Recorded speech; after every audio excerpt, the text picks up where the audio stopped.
संदिग्ध व्यक्ति को मेडिकल किट उपलब्ध करा रही है। उन लोगों को होम आइसोलेशन में रहना है, क्वारंटीन सेंटर में रहना है या हॉस्पिटल में पहुंचाना है, इसको तय करती है और सूची इंटीग्रेटेड कोविड कंट्रोल सेंटर में उपलब्ध कराती है। ICCC से 24 घंटे के अंदर रैपिड रिस्पांस टीम उस गांव में पहुंच करके एंटीजन टेस्ट कराती है। एंटीजन टेस्ट के बाद भी अगर कुछ लोगों में संदेह है तो उनका RT-PCR जांच करवाने का कार्य हो रहा है। एक बृहद पैमाने पर एक कार्यक्रम जहां चल रहा है, वहीं साथ ही साथ ये भी तय किया गया है कि स्वच्छता, सैनिटाइजेशन और फॉगिंग की कार्रवाई भी हर एक गांव में हो, कंटेनमेंट जोन में हो। राज्य सरकार ने यह भी तय किया है कि हम लोग जरूरतमंदों को मुफ्त में भोजन उपलब्ध कराएंगे। कम्युनिटी किचन हर एक जनपद में प्रारंभ किया गया है। शासन स्तर पर 71 जनपदों में स्वयं चल रहा है, शेष 4 जनपदों में स्वयंसेवी संस्थाएं संचालित कर रही है, लेकिन राज्य सरकार उसको सपोर्ट कर रही है। खासतौर पर जिसमें 60 साल से ऊपर के लोग, 10 साल से छोटी उम्र के बच्चे,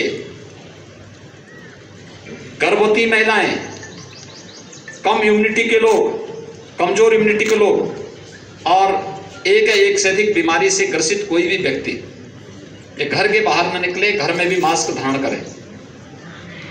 किसी भी व्यक्ति को बाहर निकलना है, जो शेष अन्य लोग हैं, आवश्यक कार्य से बाहर निकलना हो तो मास्क जरूर पहने और 2 गज की दूरी का जरूर पालन करें। थर्ड वेव के बारे में, जो बच्चों के बारे में आशंका व्यक्त की जा रही है, राज्य सरकार ने अभी से अपनी तैयारी कर ली है। हर जनपद में पीको के निर्माण की, पीडियाट्रिक ICU के निर्माण की कार्रवाई, मैन पावर की ट्रेनिंग की कार्रवाई, पीडियाट्रिशियन, गायनेकोलॉजिस्ट, इन सब की ट्रेनिंग की कार्रवाई राज्य के अंदर हम लोगों ने प्रारंभ की है। ब्लैक फंगस की भी एक पोस्ट कोविड पेशेंट में ब्लैक फंगस की एक नई चैलेंज हमारे सामने आई है। कुछ मामले प्रदेश के अंदर आए हैं, उनके उपचार की व्यवस्था की जा रही है।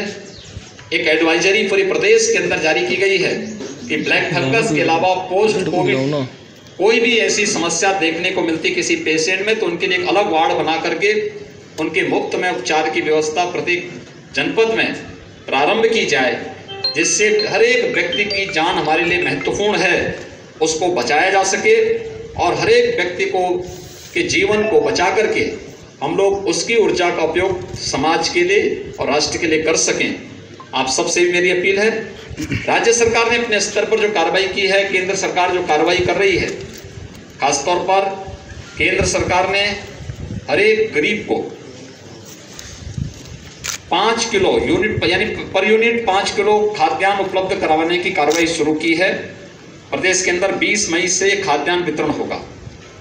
राज्य सरकार ने जून, जुलाई, अगस्त 3 महीने के लिए हर पात्र गृहस्थी और अंत्योदय कार्ड धारक के साथ साथ हर जरूरतमंद को खाद्यान्न उपलब्ध करवाने, निःशुल्क खाद्यान्न उपलब्ध कराने की कार्रवाई को अपनी मंजूरी दी है। इसके साथ ही जो डेली कमाने वाले लोग हैं, श्रमिक हैं, स्ट्रीट वेंडर हैं, माली है, कुली है, कलेदार है, नाव है, धोबी है, मोची है, इन सभी लोगों को 1000 रुपये का भरण पोषण भत्ता भी प्रदेश सरकार ने अपनी स्वीकृति दी है। ये जून माह में सभी लोगों को मिलना प्रारंभ हो जाएगा। आप सबसे मेरी अपील है कि समाज को जागरूक करने और इस महामारी से मजबूती के साथ लड़ने में, प्रत्येक नागरिक को तैयार करने में, जागरूक करने में आपकी एक बड़ी भूमिका हो सकती है। आपके माध्यम से मैं सबसे अपील करूंगा, हम कोरोना प्रोटोकॉल का पालन प्रत्येक व्यक्ति करे। हर व्यक्ति अनावश्यक कोई भी घर से बाहर ना निकलें, लेकिन अगर किसी को घर के बाहर निकलना ही हो तो मास्क जरूर पहने, 2 गज की दूरी का पालन जरूर करें। अगर कोरोना के इस प्रोटोकॉल का पालन हर व्यक्ति करता है तो कोरोना के खिलाफ देश की लड़ाई को विजयी बनने में बहुत देर नहीं लगेगी और इस महामारी से, इस सदी की सबसे बड़ी महामारी से हम सफलतापूर्वक विजयी बनने में हमें सफलता प्राप्त होगी। धन्यवाद जी।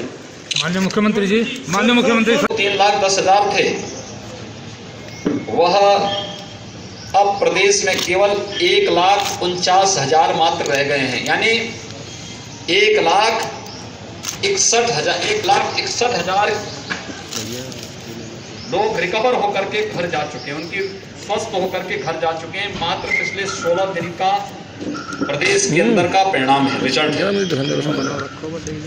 उत्तर प्रदेश देश के अंदर सर्वाधिक टेस्ट करने वाला राज्य है। अब तक हम लोगों ने 4.5 करोड़ कोरोना के टेस्ट प्रदेश के अंदर संपन्न किए हैं और लगातार इस कार्रवाई को हम आगे बढ़ा रहे हैं। हमारी जो रिकवरी रेट है वर्तमान में 90% है। प्रदेश में हम लोगों ने अब तक जो वैक्सीन 1.5 करोड़ लोगों को वैक्सीन दे चुके हैं। 18+ के लोगों को भी, 18 से 44 वर्ष की उम्र के लोगों को भी 4,15,000 ऐसे युवाओं को वैक्सीन प्रदेश में उपलब्ध कराया जा चुका है। हम फेज वाइज जनपदों की संख्या इसके साथ जोड़ रहे हैं और उस क्रम में फर्स्ट वेव में L1 फैसिलिटी की ज़्यादा आवश्यकता थी, जो हॉस्पिटल में बेड्स की आवश्यकता थी। उस समय हमारे पास 1,16,000 L1 फैसिलिटी के बेड्स थे और L2 L3 फैसिलिटी के कुल 23,000 बेड्स थे। लेकिन सेकेंड वेव में आपने देखा होगा संक्रमण बहुत तीव्र होने के कारण अचानक ऑक्सीजन की मांग हुई, रेमडेसिविर की मांग हुई, अचानक दवाओं की मांग बढ़ने लग गई। कुछ स्थिति को पैनिक भी बनाया गया और जनता में स्वाभाविक रूप से घोड़ लगी ऑक्सीजन के लिए, रेमडेसिविर के लिए, इन सभी चीज़ों के लिए। हमें हमेशा इस बात को ध्यान में देना होगा कि आपदा के समय धैर्य हमारा सबसे बड़ा मित्र होता है।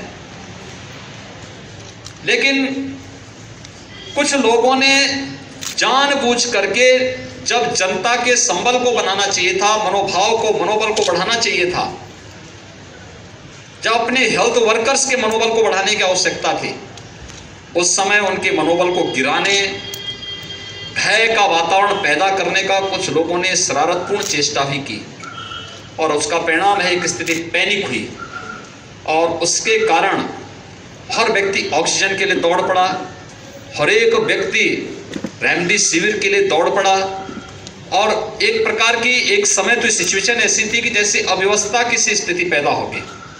लेकिन ईश्वर की कृपा से, सभी लोगों के सहयोग से स्थिति नियंत्रण में की गई और आज पूरी तरह स्थिति नियंत्रण में है और हर व्यक्ति को ये व्यवस्था दी जा रही है कि वह वहाँ पर, हम लोगों ने इस दौरान ऑक्सीजन की सप्लाई, आपने पहली बार देखा होगा कि ऑक्सीजन की सप्लाई हमें बाहर से मंगानी पड़ी।